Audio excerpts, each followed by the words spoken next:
Good morning, everyone. This is Jeff from SimpleForexSystem.net with a supplemental video review of Cynthia Macy's Green Tomatoes for Newbies. This is her latest and most likely her last Forex product that she's putting out. We traded some emails over the weekend, and she made the comment that, in her opinion, this is some of the best work she's ever put out, and that if you cannot make money trading using this setup, you probably should just go ahead and get out of Forex. And I'll be honest with you, I tend to agree with her. She has created a relatively simple rules-based system, and she has gone above and beyond the call of duty in terms of putting together training for this. We're talking several hours of videos, a bunch of PDFs. If you do this the right way, if you follow the path the way she has got this laid out, meaning you start with the basic system, you move up through the advanced, and then you go on to the extra advanced, and you do all the training, watch all the videos, read all the PDFs, there is probably very little left out there that you will not know about being a successful Forex trader. And what you don't know, you probably don't need to know, in all honesty. So I already did kind of a detailed written version, and this video, well, I'm going to put it up on YouTube, but it's also going to be embedded onto that same page. So if you're actually on that page, just look up. There's a fairly detailed written review of this program. I am not going to cover a whole lot of that same ground. I mean, some of it you have to in order to kind of like set up what you're going to be seeing on the video, but I'm not going to do a major overhaul of that review. I mean, it pretty much stands on its own. If you don't like reading, sorry, but just slog your way through it. It is not that long. So what I want to look at this morning are a couple of things. We're going to look at sort of a handful of different Forex charts and see how this performs. Now, one thing I will tell you that the charts you're going to be looking at are in fact Renko charts and not the standard 30-minute candlestick charts. She has created this system for the candlesticks, but as I do with most of her systems, methods, whatever you want to call it, that she has put out, I test them out as she created them, but I also like to put them on Renko charts because Renko charts oftentimes give you a much cleaner and fairer plotting of the various indicators, not just the ones that she uses, but all indicators, because Renko charts are only the boxes only plot out when certain price activity is present, meaning you go up or down far enough to form a new Renko box, which then causes the indicators to do whatever calculations are necessary within each one of those in order to plot a new line or put a new dot on the screen or pop up an arrow, whatever it is the indicator happens to do.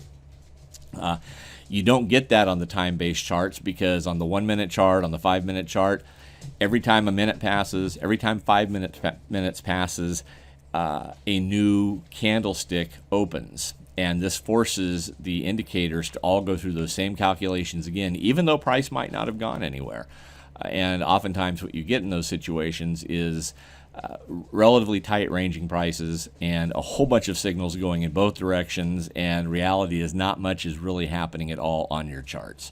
And this is where a lot of people end up getting chopped to death, is on these time-based charts with multiple signals in both directions. They're getting in, they're getting out. Every trade ends up being a loser. And with the Renko charts, we eliminate the vast majority of that, as you are going to see here momentarily. So I'm going to pause the video for a second, get the Renko charts up here, and then we will get started. Okay, first up, what you're looking at right now is sort of a raw Renko chart. This is without any of the indicators added to it.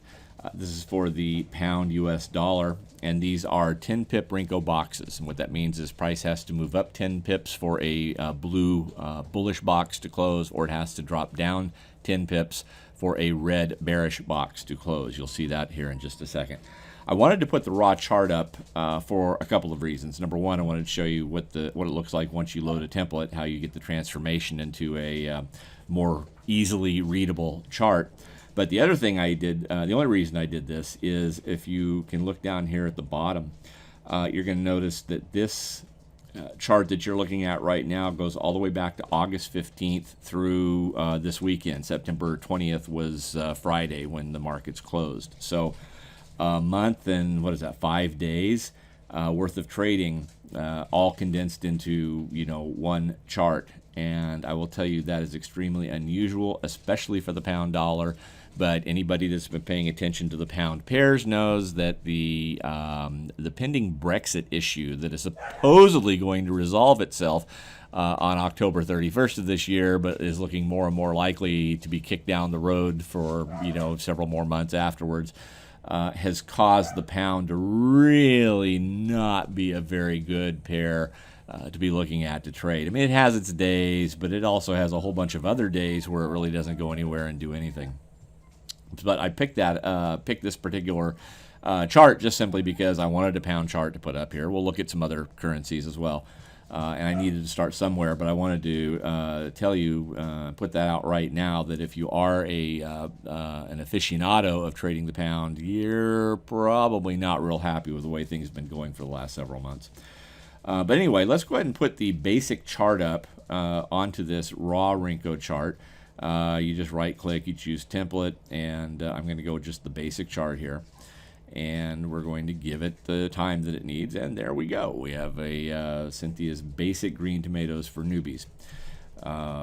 And what you can see is that instead of there being a series of candlestick that are closing, up and down, green up or red down, these are 10 pip Renko boxes, a little differently displayed because the nature of the indicator that she uses for the candlesticks that she uses, they're not really true candlesticks. They're kind of a modified sort. This is how they display the Renko boxes. It really doesn't matter how they're displayed, as long as you know that when you see a green box, price moved up 10 pips. When you see a red box, price moved down 10 pips. So the methodology is actually quite simple on this. You've got a variety of indicators you're looking at, waiting for a buy signal. She's got a slope on here that changes colors, green for buy, red for sell. The RSI that she has in here is one of her modified RSIs. There is a 50 line right in the middle, and basically you're waiting for price to get above the 50 in order to take a trade. And she has a zero lag MACD, which performs pretty well on the Renko charts as well. And you're waiting basically for the yellow line to get above the purple line to buy and below the purple line to sell. And there's also some pivot and resistance lines. These are only valid for the current day. The way this indicator is created, it shoots the lines back into infinity, as far back as the charts will go. So anything past this dotted white line, these lines have no value. If price hits one and bounces or breaks through, strictly coincidental. It does not mean that's where the line was at on that particular day. So try to ignore those as we go forward. But you can see that actually, after all my talking about how lousy the pound did, Thursday and Friday there were actually some very nice trades. Right around 8 o'clock New York open, you had the first signs that things were moving in the upward direction. The slope direction line had changed green.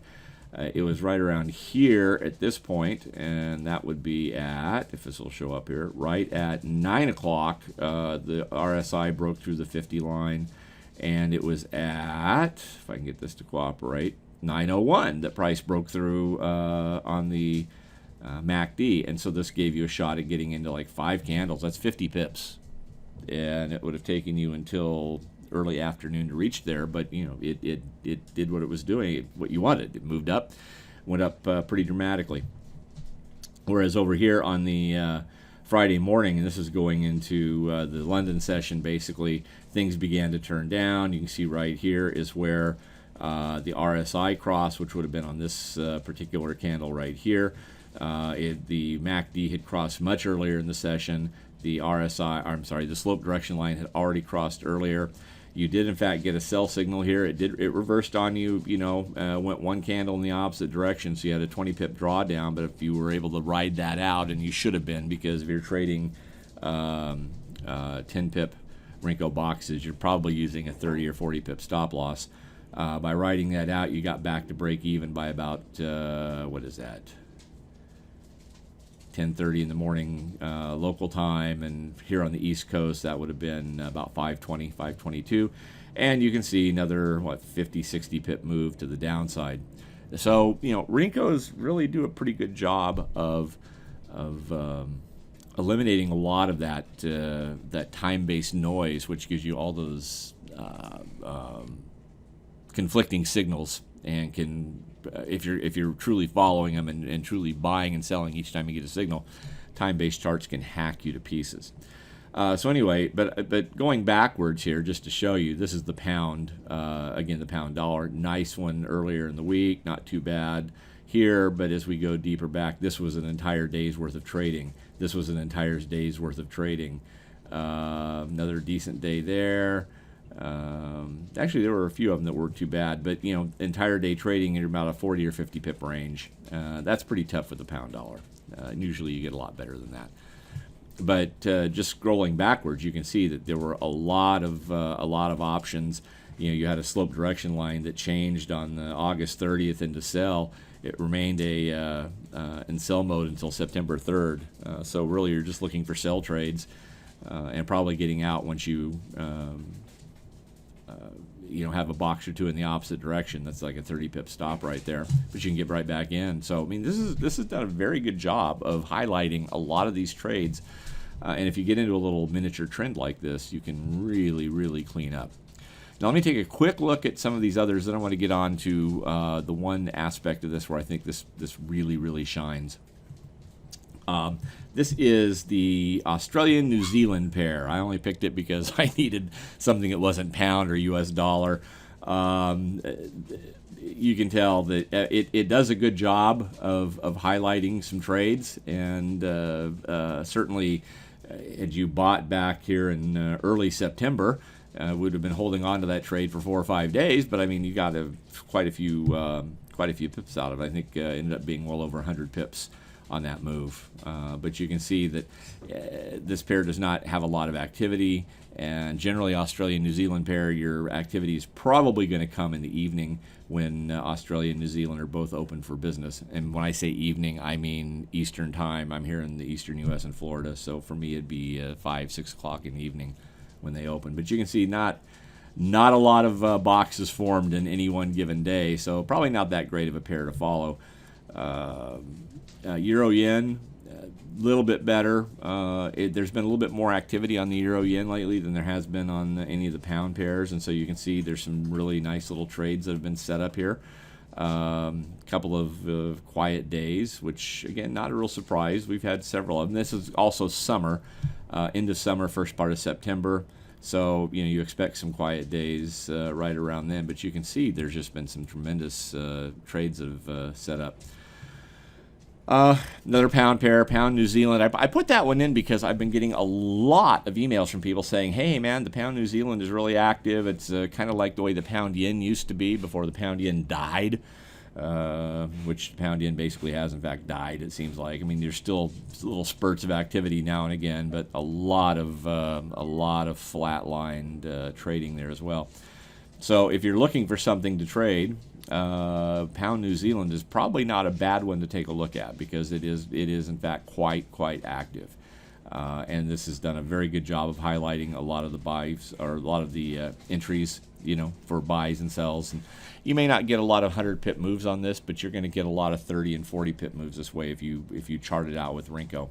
And if you don't know what Renko is and you don't have Renko, there's going to be links in the description box of this video, and also on the page where I'm going to have this embedded, that you can bring yourself up to speed on that as well. Now, I think this is the last one we have here. Oh, no, dollar CAD. Dollar CAD has been terrible lately.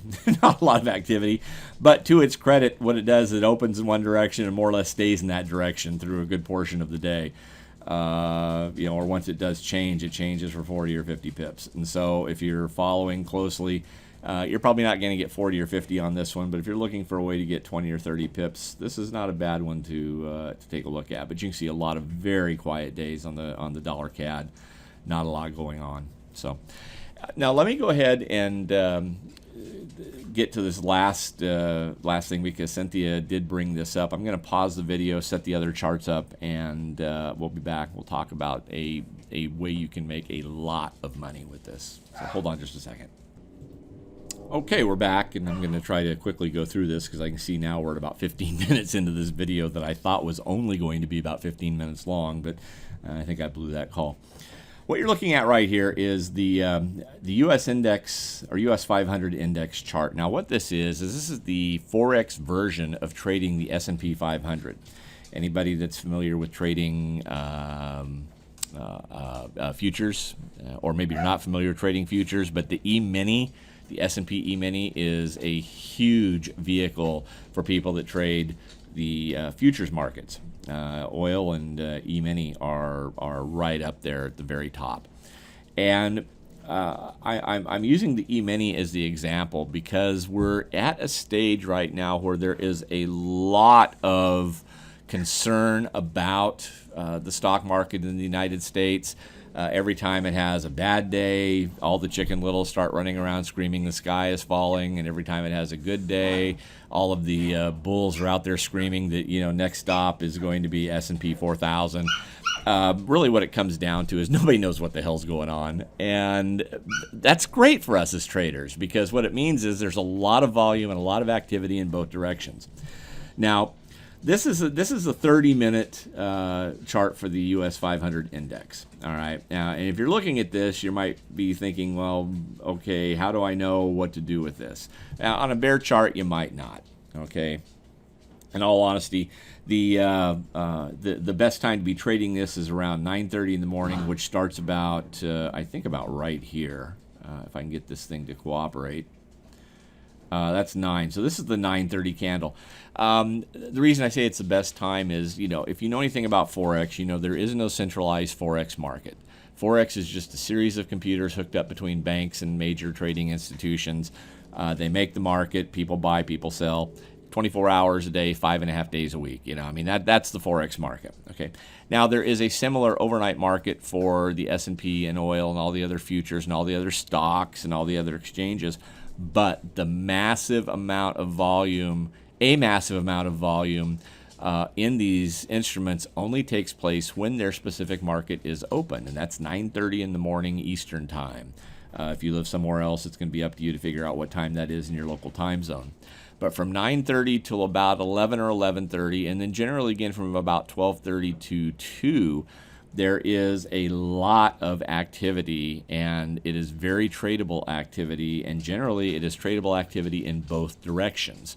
So, you'll get these guys that are going to come in on Sunday nights and Monday morning and tell you, here's my forecast for what to expect on the S&P for this week. I think it's going to sell off. We're going to end up closing lower at the end of the week. And if you're going to trade on a weekly chart, fine, listen to those guys. But if you've got this kind of a method set up, and I'm talking about either using Cynthia's method or really anybody else's method for that matter, if it's a valuable one, if it really does a good job of getting you in early and keeping you in as long as you can, then this is the kind of market that you want to take a look at. Now, what you're looking at here, essentially going back to pre-market, this goes back really to London Open. If I bring up the crosshairs, you can see that about 3007 was the low, and the high was about 3013. So that's about 6 points. Okay, 6 full points on the what we call the S&P 500, but it's the US 500. So if you hear me using one or both of those, I'm talking about the same market anyway. Even the charts are a little bit different. 7 points. I mean, that's pretty decent. In the Forex realm of things, a full point is worth $25. If you're trading the futures market itself, the point is worth $50. So if you can afford to get a futures account, if they'll let you have one, by all means, you should be trading this on the futures account. Spreads are also a lot lower on an actual futures account. But here, it's worth $25. We usually have a full point spread. So if you buy at 3,007, you're actually getting filled at 3,008, and you need price to go up 1 full point in order just to reach break even. But if you can get beyond 8, and it certainly did several times here, and you get up to 13 or so, that's 5 full points. You made $125.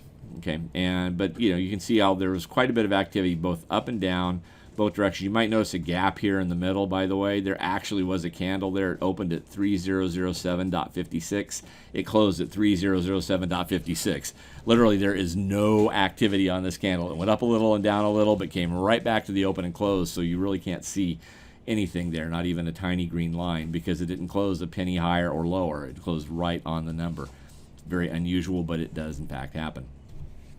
But here, it's just by looking at it, it's kind of difficult to determine what to do and how to handle this. Now, let me go ahead and put Cynthia's template up. This is just using her standard template. All right, these are 30-minute candles still. Like I said, her candlestick display program that she has is a little bit different. It's not really the true candlestick in terms of if it closed high, it's green. If it closed low, it's red. I mean, it tends to catch trends. And so you can see that there were actually some signals that came through here. They weren't great signals during that time frame, just simply because the markets hadn't opened yet. It was still relatively quiet. And in fact, market was really choppy and stayed inside of about a 5-6 point range, starting back with London until things picked up after the open of the market at what would be 1630 here, which I think is right here on this candle. And then you can see price went up, then price started going down, then eventually you had a huge drop later on in the morning. So, I mean, it is still tradable. If you're following her rules, you're basically looking for buy trades. You could have picked up 4 or 5 points on that relatively easily. Now, let's take a look at the Renko chart. Whoop. Let's take a look at the other Renko chart. There it is. You should be able to see the numbers down here at the bottom. This is the end of day. 2306 is the last number. This is meaning it's 330 or 306 or something like that, 406, something like that. Let me scroll back to the market open, okay, which would be at 1630. It was a little bit choppy right at 1630, which is right in here. Okay. This is 1630. You can see there was a little bit of choppy activity. You were only looking for buy trades. The first 2 or 3 buy trades were only really good enough to cover spread and eventually come back. So there were probably some couple of small losses you would have taken on these. You can see when it flattened out, you basically ended up right on the 50 line, which is sort of like a no trade zone. You started looking just for sell trades, according to the MACD, back right around 10 o'clock in the morning. So if the RSI is saying look for buys and the MACD is looking for sells, what you do is you don't trade until you get some sort of consistency. Okay. Well, the consistency showed up right around in this area right here, and you can see that around 10:30 in the morning, the market started selling off. You pick up about 3 points there. Actually, could have gotten 5 if you wrote out the change in the one box color change, which would have been 1 point in the opposite direction and back down. You got some color changes taking place in this area. You're still in a sell mode down here on the MACD. So even though the RSI is telling you to buy, but you're still below the 50, it's sort of a mixed signal. Right here, you got another sell signal. Everything was essentially all systems go. A little bit of choppiness right there, and then suddenly you got about 1, 2, 3, 4, 5, 6, 7, 8, 9, 10, 11 candles. That's be $225 on one move. And it is still, well, it's early afternoon now on Friday. It's 20, which would be, I think, 1 o'clock in the afternoon.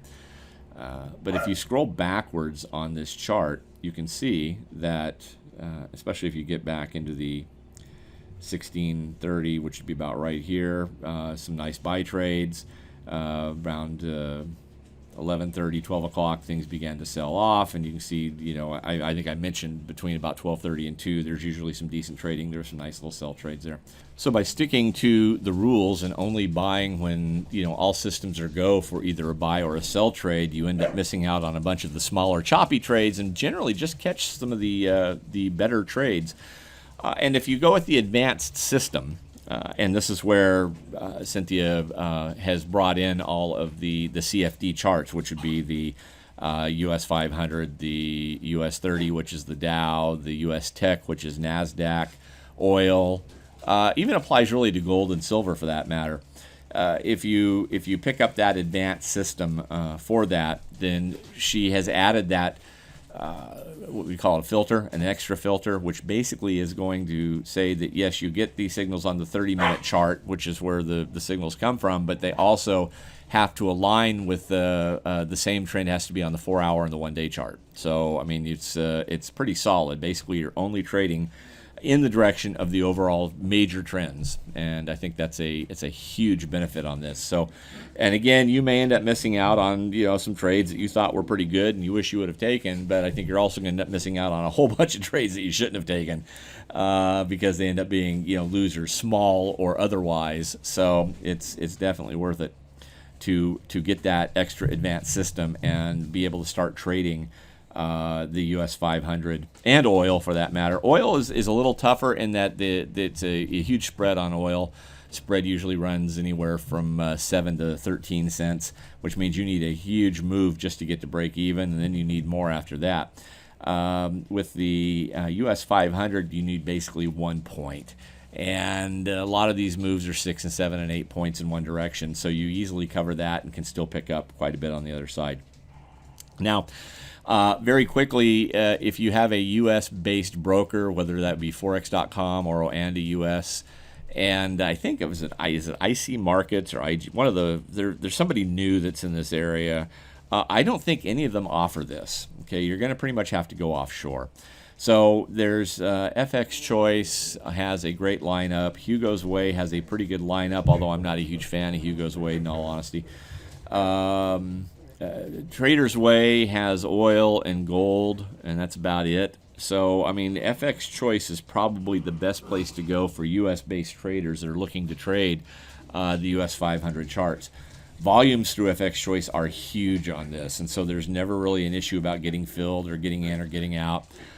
They offer, some nice leverage and whatever. And so if you go back on Cynthia's download page, she's got a link that you can click to get there. I don't know if there's any deals associated with that or not, but she can get you into FX Choice. I think it's probably worth it. They've been around for a long time. They seem to be a pretty solid broker, as far as any of us can tell.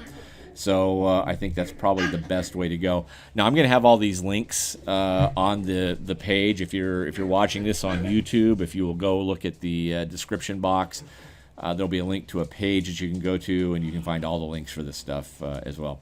If you want to reach out and get a hold of me, have any questions, my email address is jeffglenellis@gmail.com. I'll have that on that download page as well, or not download page, but review page, I guess. That'll be there as well, so you can get the contact information from me that way.